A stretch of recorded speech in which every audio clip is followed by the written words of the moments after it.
అన్నమయ్య జిల్లా బి కొత్తకోట జ్యోతి చౌక్లో తెలుగు తమ్ముళ్లు సంబరాలు జరుపుకుంటున్నారు. కల్తీ మద్యం వ్యవహార కారణంగా తంబాలపల్లి టీడీపీ ఇన్ఛార్జ్ దాసరపల్లి జయచంద్రారెడ్డిని పార్టీ అధిష్టానం సస్పెండ్ చేసింది. దీంతో బి కొత్తకోట జ్యోతి చౌక్ నందు పెద్ద ఎత్తున బాణసంచా కాల్చి సంబరాలు జరుపుకున్నాయి టీడీపీ శ్రేణులు. చట్టం ముందు ఎవరైనా సమానమే అంటూ చంద్రబాబు నిర్ణయం స్వాగతిస్తున్నామన్నారు. నియోజకవర్గం వ్యాప్తంగా సంబరాల్లో మునిగి తేలుతున్నారు కుటుంబ నాయకులు.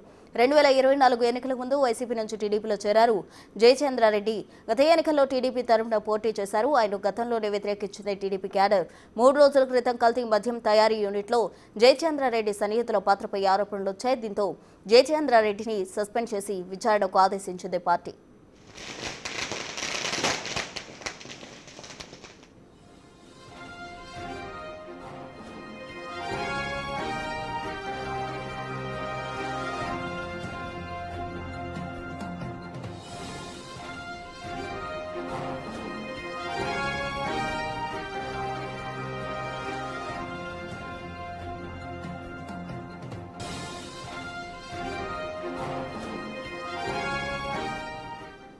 ఇదే అంశానికి సంబంధించి పూర్తి డీటెయిల్స్ మా ప్రతినిధి దామోదర్ అందిస్తారు. దామోదర్, చెప్పండి. అన్నమయ్య జిల్లా జ్యోతి చౌక్ లో తెలుగు తమ్ముళ్ళు సంబరాలు కూడా చేసుకుంటూ ఉన్నారు. అటు చట్టం ముందు ఎవరైనా సమానమే అంటూ చంద్రబాబు తీసుకున్న నిర్ణయాన్ని స్వాగతిస్తున్నామంటూ కూడా వాళ్ళు చెప్పడం జరిగింది. పూర్తి డీటెయిల్స్ ఏంటి?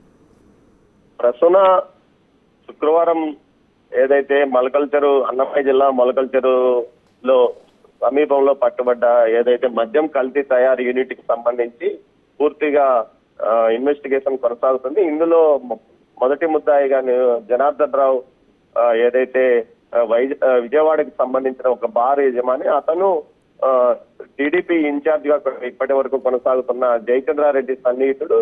అతను ఇక్కడ యూనిట్ పెట్టడం, స్థానికంగా ఉన్న జయచంద్రారెడ్డి పిఏ రాజేష్ కూడా కీలక భాగస్వామ్యం వహించడం, అతనికి సంబంధించిన రాక్ స్టార్ వైన్స్ లో ఆ నకిలీ మద్యాన్ని అమ్మడం, ఈ విషయాలన్నీ బయటకు రావడంతో పాటు యూనిట్ ఎక్సైజ్ శాఖ అధికారులు సీజ్ చేసిన నేపథ్యంలో జయచంద్రారెడ్డి పాత్ర ఇందులో ఉంటుందంటూ కూడా ఏదైతే ఎక్సైజ్ శాఖతో పాటు బయట ఆరోపణలు వచ్చిన నేపథ్యంలో తెలుగుదేశం పార్టీ అధినేత చంద్రబాబు నాయుడు ఆదేశాల మేరకు రాష్ట్ర అధ్యక్షుడు పల్లా శ్రీనివాసరావు జయచంద్రారెడ్డినితో పాటు ఇదే కేసులో నిందితుడిగా ఉన్న కట్టా సురేందర్ నాయుడు అనే కమ్మవారిపల్లికి సంబంధించిన టీడీపీ సీనియర్ నాయకుడిని పార్టీ నుంచి సస్పెండ్ చేస్తూ ఆదేశాలు జారీ చేశారు. దీంతో పాటు విచారణ కూడా జరపాలని నిర్ణయించారు. మరోవైపు ఏదైతే సీఎం నిన్న ఈ విషయం మీద ఎక్సైజ్ శాఖ అధికారులతో ఒక రివ్యూ నిర్వహించాడు. ఈ సందర్భంగా ఎక్కడ కల్తీ మద్యం తయారు చేస్తున్నారు, ఏ విధంగా తయారు చేస్తున్నారు, దీనికి సంబంధించి పూర్తిగా సమగ్రంగా విచారణ చేయాలి. అదేవిధంగా నిందితులను ఎట్టి పరిస్థితుల్లో వదిలిపెట్టకూడదు అంటూ కూడా ఆదేశాలు జారీ చేసిన పరిస్థితి. సుమారు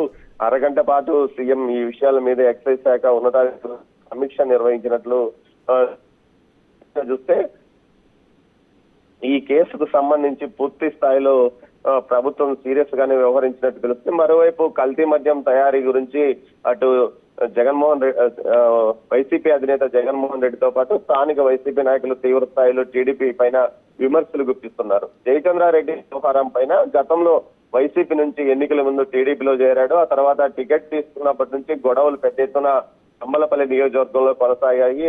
ఓ వర్గం అతనికి పనిచేయడం లేదు. చిట్ట నిమిషం వరకు సస్పెన్స్ పెట్టి ఆయనకు అప్పట్లో ఏదైతే బీఫామ్ కూడా అందజేసిన పరిస్థితి. తర్వాత పరిణామాల నేపథ్యంలో జయచంద్రారెడ్డికి వ్యతిరేకంగా మెజార్టీ గ్రూపులు పనిచేస్తున్నప్పటికీ వైసీపీలో ఉన్న కొంతమంది తన సహచరులతో అతను ఇక్కడ పార్టీ కార్యకలాపాలు నిర్వహించాడు. ముఖ్యంగా అంగళ్ళలో అప్పట్లో తెలుగుదేశం పార్టీ అధినేత ప్రతిపక్ష నేతగా ఉంటూ ప్రాజెక్టుల పరిశీలనకు వచ్చినప్పుడు చంద్రబాబు నాయుడు మీద రాళ్ల దాడి చేశాడు. అదేవిధంగా రాళ్ల దాడి చేసిన తర్వాత కేసు కూడా చంద్రబాబు మీద ఫిర్యాదు చేసిన వ్యక్తిని తెలుగుదేశం పార్టీలో చేర్చుకున్నాడనే ఆరోపణలు ఉన్నాయి. ఈ నేపథ్యంలో ఇలాంటి వ్యవహారాల మధ్య లోకేష్ జన్మదిన సందర్భంగా తాము కాకుండా వేరే వారు లోకేష్ జన్మదినోత్సవం జరపకూడదంటే అప్పట్లో కేకును పారవేశారు కూడా ఇతని అనుచరులు. ఈ నేపథ్యంలో ఇలాంటి వివాదాల మధ్య జయచంద్రారెడ్డి తాజాగా కల్తీ మద్యం ఇష్యూలో ఇరుక్కోవడంతో అతన్ని పార్టీ నుంచి సస్పెండ్ చేయడంతో ఇతని వ్యతిరేక వర్గం మొత్తం సంబరాలు చేసుకుంటున్న పరిస్థితి. టపాసులు కాల్చారు. నిన్న రాత్రి ఏదైతే ప్రకటన వెలువడిన వెంటనే